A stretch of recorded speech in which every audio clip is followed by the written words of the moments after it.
제가 질문 하나 해볼까요? 제가 질문 하나 해보겠습니다. 하나님께서는 절대 주권의 창조주이십니다. 믿으십니까? 아멘. 하나님은 절대 주권의 창조주 하나님이십니다. 우리가 이것을 믿는다면 하나님께서는 못하실 일이 없어야 되는 분이십니다. 믿으신가요? 아멘. 그런데 하나님께서 못하시는 게 있습니다. 뭘까요? 뭘까요? 하나님께서는 절대 주권의 창조주 하나님이신데 못하시는 게 있다라고 합니다. 그것이 뭘까요? 거짓말입니다. 거짓말. 사무엘상 15장 29절의 말씀입니다. 이스라엘의 지도자는 거짓이나 변개함이 없으시니 그는 사람이 아니심으로 결코 변개하지 않으심이라 하니. 아멘. 하나님께서는 절대 주권을 갖고 계시지만 하나님께서는 이 거짓말을 싫어하십니다. 제가 살다 보니까 참 다양한 경험을 했습니다. 제가 대학교를 10년을 다녔거든요. 대학을 10년을 다니는 동안 참 여러 경험을 하고 싶어서 중간중간에 휴학을 정말 많이 했습니다. 그래서 참 다양한 경험을 하고 다양한 사람들을 만났는데 이 다양한 사람들의 경험을 듣고 있노라고 하면 다 하나같이 왕년에 다 잘 나갔던 사람들입니다. 그래서 안 잘 나갔던 사람들이 없을 정도로 다들 왕년에는 다 한가닥 했던 사람들을 만났습니다. 우리 성도님들 어떠십니까? 다들 잘 나가셨던 때들이 있으셨죠? 지금도 잘 나가고 계시죠? 요즘 자기의 삶을 공유하는 사람들이 많아졌습니다. 특히 젊은 세대들 안에서는 자신의 삶을 소셜미디어를 통해서 사진을 찍어서 올리고 공유하면서 자신의 삶을 이렇게 남들과 공유하는 삶을 살아갑니다. 가만히 보고 있노라고 하면 정말 잘 나가고 잘 살고 자기를 드러내려고 하는 사람들이 정말 많구나를 느낄 수 있습니다. 자기 과시욕에 사는 사람들이 넘쳐나고 있음을 보게 됩니다. 현대사회는 아마 과장된 삶을 살아가는 사람들이 정말 많은 것 같습니다.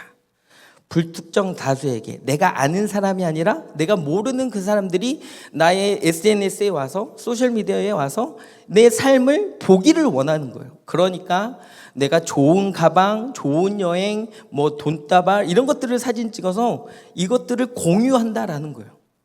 왜 그런 삶을 살아갈까?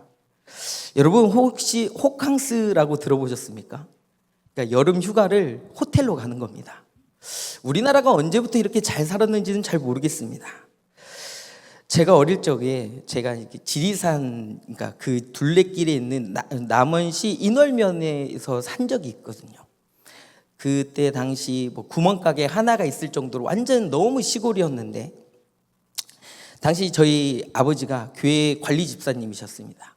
근데 그때 교회에 일을 해야 될 일들이 있어서 제가 어렸을 때 모래를 비비고 시멘을 비벼서 교회에 일을 하는 그런 모습들이 있었어요. 그런데 그때 교회에 간식으로 나온 게 새채모로 나온 게 사발면이었습니다. 그때 먹을 게 없었잖아요. 먹을 게 없어서 유심히 보고 있다가 공사가 다 끝나고 남은 사발면을 그때는 교회에 창고가 있었어요. 교회 창고에 몰래 갖다 놓으시는데 그걸 유심히 보고 있다가 교회 창고에 몰래 들어가서 그걸 훔쳐먹다가 아버지한테 걸려서 혼난 적이 있습니다. 참 제가 어릴 적만 해도 먹을 것이 그렇게 넉넉하지 않았던 세대입니다. 우리 집사님, 권사님, 할머니 권사님 세대는 정말 보릿고개를 겪으면서 이렇게 어려운 시대를 살아갔죠. 그런데 우리가 언제부터 이렇게 잘 살았다고 호캉스를 즐기고 또 결혼 전에 요즘 젊은 사람들은 결혼 전에 브라이덜 샤워라는 것을 합니다. 여러분 들어보셨습니까? 이렇게 결혼 전에 친구들하고 같이 이런 모습들을 하면서 이것들을 자랑하듯 자기의 삶을 공유하는 시대가 되었다라는 겁니다. 언제부터인가 이렇게 경쟁하듯 나의 삶을 내가 이렇게 잘 나간다라는 것을 남들에게 보여주는 시대가 돼버렸다라는 것이죠. 그런데 이게 사회 안에서만의 문제가 아니라 교회 안에서의 문제도 동일하게 나타난다라는 거예요. 교회 안에서 우리의 신앙의 업적을 자랑하는 모습들도 나타납니다. 제가 몇 명을 전도했고 교회를 세웠고 성경을 몇 번 읽었고 이런 자랑을 합니다. 저는 전도를 했고 교회를 세웠고 성경을 읽은 것이 잘못됐다라고 말씀드리는 것이 아닙니다. 이것들은 자기의 신앙을 통해 하나님의 영광을 드러내는 일이라면 정말 잘하신 일입니다. 그런데 그 믿음 생활을 위해서 잘한 그 모습이 하나님의 영광이 아니라 나를 위한 것이라면, 그것은 우리가 과연 이것이 하나님의 일인지 아니면 나의 일인지 생각해 볼 필요성이 있다라는 거예요. 제가 예전에 친구가 이렇게 사역하는 교회에 놀러 간 적이 있었는데, 거기에 이제 여러 다른 교회 집사님들 이렇게 어른들이 모여서 이렇게 이야기하는 것을 들었는데, 제가 들으려고 들은 건 아닌데, 그 어른들 사이에서 서로 우리 교회 예산은 얼마고 우리 교회는 뭐를 하고 이것들을 서로 자랑하는 모습들을 보면서 무엇이 중요한 것인가를 생각하지 않을 수 없었습니다. 성경에 나오는 여러분 바리새인들 아시죠? 바리새인들. 이 바리새인들은요, 율법을 철저하게 지켰던 사람들입니다. 율법을 얼마나 철저하게 지켰냐면 향신료의 11조까지도 했던 사람들입니다. 마태복음 23장 23절의 말씀입니다. 우리 같이 읽어볼까요? 마태복음 23장 23절의 말씀입니다. 같이 읽겠습니다. 시작. 화 있을진저 외식하는 서기관들과 바리새인들이여, 너희가 박하와 회향과 근체의 11조는 들이되 율법에 더 중한 바 정의와 긍휼과 믿음은 버렸도다. 그러나 이것도 행하고 저것도 버리지 말아야 할지니라. 아멘. 이 바리새인들은요, 우리가 쓰는 고춧가루의 11조까지도 드렸던 사람들입니다. 얼마나 철두철미하게 신앙생활했는지 아시겠죠? 그런데 이 바리새인들은 예수님께 그렇게 많이 혼이 납니다. 왜 혼이 날까요? 그들이 신앙생활을 잘못해서 혼이 나는 게 아니에요. 너무 열심히 했어요. 그런데 그것이 하나님의 영광이 아니라 자신들의 율법적인 모습의 자랑을 위해서 했기 때문에 예수님께 그렇게 혼났던 모습을 보게 됩니다. 율법주의적인 모습으로 예수님께 질책받았다라는 거죠. 우리도 혹여 이런 바리새인들의 모습이 우리 안에 잔재로 남아있지 않는지, 이들은 우리의 모습을 좀 뒤돌아보면 좋겠습니다. 업적을 추구하고 자신들의 모습을 바라보며 우리 스스로가 정말 하나님의 영광을 위한 신앙생활인지 아니면 나의 만족을 위한 신앙생활인지 우리가 생각해 봐야 된다라는 거예요. 오늘 우리가 읽었던 이 사도행전의 말씀은 초대교회에서 이루어졌던 아주 그냥 초대교회의 가장 중요한 특별한 모습 중에 하나가 유무상통했던 모습입니다. 그러니까 있는 자가 없는 자들과 자신의 재산을 같이 나누는 모습이에요. 이런 교회가 있었다라는 거죠. 그런데 오늘 말씀은 하나님께서 거짓말을 얼마나 싫어하시는지를 알 수 있는 겁니다. 우리는 이 거짓말에 좀 익숙해진 삶을 살아갑니다. 스스로를 속이고 자신도 속이고 남을 속이는 일에 아무런 감흥이 없어요. 그것이 당연한 듯 우리는 그런 모습으로 살아갑니다. 그래서 좀 자신의 삶을 과대 포장합니다. 그래서 내가 한때는 잘 나갔다라는 것을 남들에게 보여주려고 합니다. 나의 삶을 과대 포장하면 내가 얻어지는 게 뭘까요? 내 삶을 과대 포장해서 나에게 유익한 것이 뭘까요? 결국은 나의 만족이고 내가 사람들한테 드러내는 것이 전부 아닌가요? 이를 통해서 하나님의 영광이 드러날 수 있을까요? 그렇지 않죠. 다 욕심입니다. 근데 성경이 뭐라고 얘기합니까? 욕심이 잉태한 지 죄를 낳고 죄가 장성한 지 사망에 이른다라고 말씀하지 않습니까? 그러면 사람들은 왜 부풀려서 과대 포장하며 이 일들을 이야기할까요? 왜 아나니아와 삽비라는 그것을 알면서 다른 사람들에게 왜 그런 모습을 보였을까요? 결국은 나의 이익을 위해서, 사람들에게 보이기 위해서 이런 일을 했다라는 거예요. 헌금을 많이 하기는 싫고 적게 하는 것을 알면 체면이 상하니까 그래서 적게 하고도 많이 한 척 했던 겁니다. 과대포장이라는 무서운 죄를 짓는 것은 자기 이권을 챙기려고 하는 욕심입니다. 때문에 동시에 많은 사람들에게 나를 드러내려고 하는 것입니다. 이 초대교회의 이런 모습, 예수님께서는 보물을 땅에 쌓아두지 말라라고 분명히 우리에게 얘기합니다. 그렇지 않습니까? 예수님께서는 가장 싫어하시는 게, 하나님께서 가장 싫어하시는 건 우상 숭배입니다. 하나님 외에 다른 어떤 우상을 섬기는 것을 싫어하십니다. 그런데 신약에 와서 예수님은 이 우상 숭배의 말씀보다는 재물에 대한 말씀을 더 많이 하셔요. 왜요? 그 재물이 우상 숭배와 같기 때문입니다. 돈을 사랑함이 일만하게 뿌리라고 말씀하시지 않습니까? 그런데 교회들이, 우리 교회는 아니겠죠, 교회들이 돈을 사랑하기 시작했습니다. 여러분, 기독교 역사 안에서 교회가 부패했던 이유는 모든 권력이 교회로 몰려들게 되었고 교회가 부자 되기 시작하면서 타락하기 시작했습니다. 여러분, 이런 이야기 많이 듣지 않습니까? 한국의 교회들이 너무 대형화됐다, 그래서 막 그것을 손가락질 하잖아요. 그런데 유럽의 성당들을 가서 보시라는 거예요. 그 사람들은 한국 교회에 대해서 그렇게 욕하면서도 유럽에 여행에 가서, 교회에 가서 그 모습을 보고 감탄하고 돌아옵니다. 아이러니하죠? 아이러니합니다. 교회는 하나님께서 돈을 사랑함이 일만하게 뿌리라고 얘기하고, 우리에게, 남에게 어려운 이들에게 이 사랑의 씨앗을 뿌리라고 말씀하시는데, 우리는 이것을 우리가 움켜쥐려고만 하는 그런 교회면 당연히 부패할 수밖에 없다라는 거예요. 마태복음 6장 21절의 말씀에 내 보물이 있는 그곳에 내 마음이 있느니라 라고 말씀을 합니다. 우리는 어디에 마음이 있으신가요? 하나님을 예배하는 그 예배의 마음이 있으신가요? 아니면 내가 드러내야 되는 그런 모습 가운데 우리가 그 안에 있으신가요? 자신의 재물을 나누는 건 쉬운 일이 아닙니다. 다만 이 사도행전에 기록한 그 당시에는 명예라는 것이 더 우위에 있을 때였어요. 때문에 명예와 재물이 비견될 수 있었던 시대였습니다. 그래서 아마 아나니아와 삽비라는 명예를 얻기 위해서 재물의 얼마를 내놓았던 겁니다.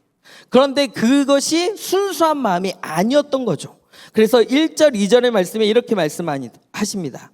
아나니아 하는 사람이 그의 아내 삽비라와 더불어 소유를 팔아 그 값 얼마를 감춤해 그 아내도 알더라. 얼마만 가져다가 사도들의 발 앞에 두니. 이 사람들이요, 남들이 다 유무상통하는 모습을 갖고 있으니까 이 사람들도 명예를 얻고 싶어서 했던 겁니다. 그런데 말씀에 얘기하죠. 얼마를 감추었다. 왜요? 아까우니까, 내 거니까, 아까우니까 이것을 온전히 드릴 수가 없었던 겁니다. 사람들에게 보이려고, 믿음적인 모습이 보이려고만 했던 거지, 자신의 진정한 신앙의 모습으로 주님 앞에 100% 나아가지 않았다라는 것을 알 수 있습니다. 우리의 신앙의 모습을 보면, 저도 5대째 신앙생활을 하고 있거든요. 오랫동안 교회 안에 있다 보니까 우리의 믿음 없음을 고백하는 모습을 참 찾아보기 어렵습니다.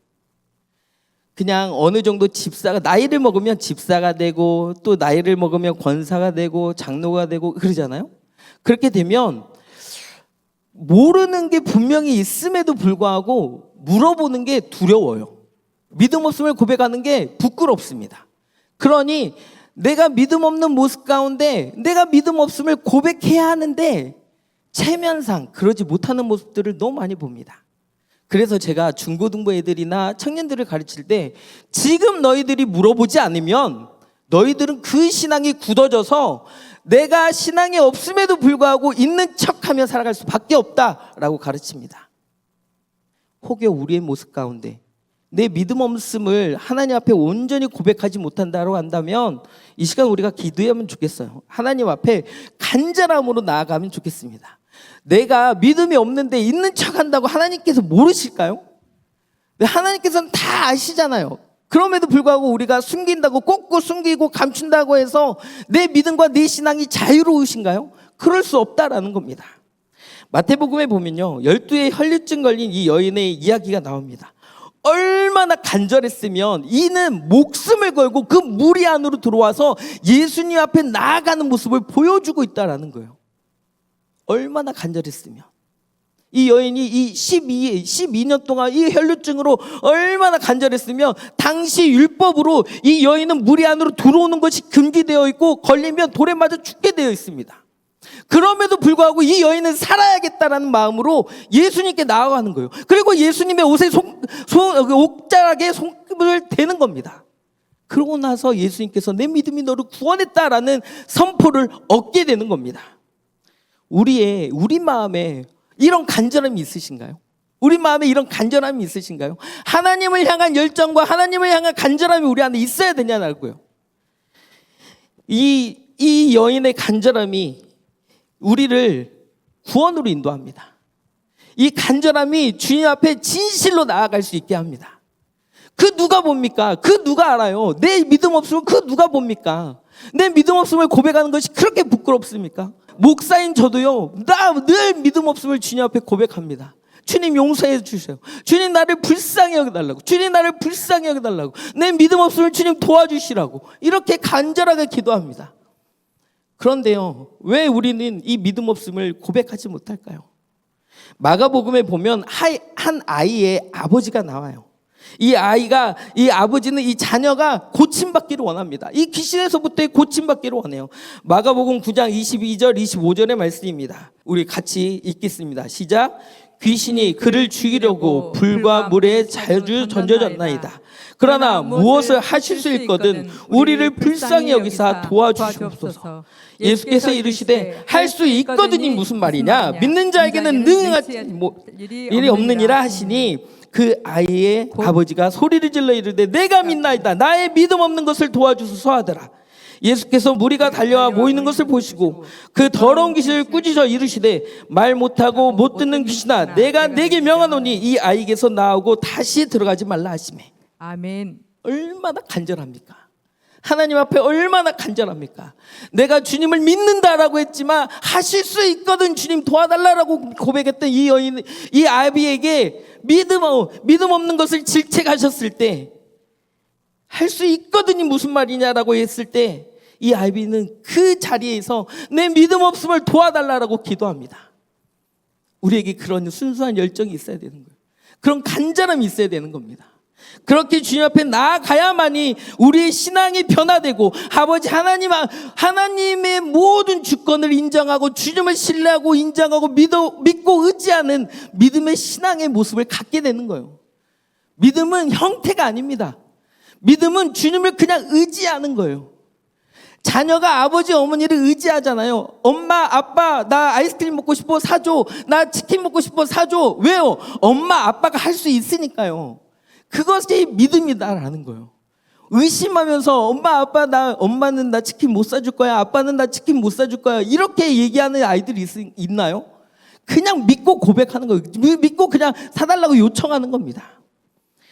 우리가 이 믿음 없다라고 한다면, 우리 마음에 조금의 의심이 생겼다라고 한다면 이 믿음 있는 척하기보다는 믿음 없음을 고백해야 된다라는 거예요. 하나님 앞에서의 진실된 모든, 우리가 아파서 병원에 가면 의사들에게 문진을 하죠. 물어봐요. 어디가 아파서 어떻게 왔습니까? 이렇게 저렇게 아파서 왔습니다. 얘기하면 이제 그것을 듣고 검사를 진행하고 이렇게 하면서 병이 고쳐지잖아요. 그런데 내가 아파서 왔는데 그것을 꼭 숨기는 사람이 있나요? 그러면 제대로 고쳐질 수 있을까요?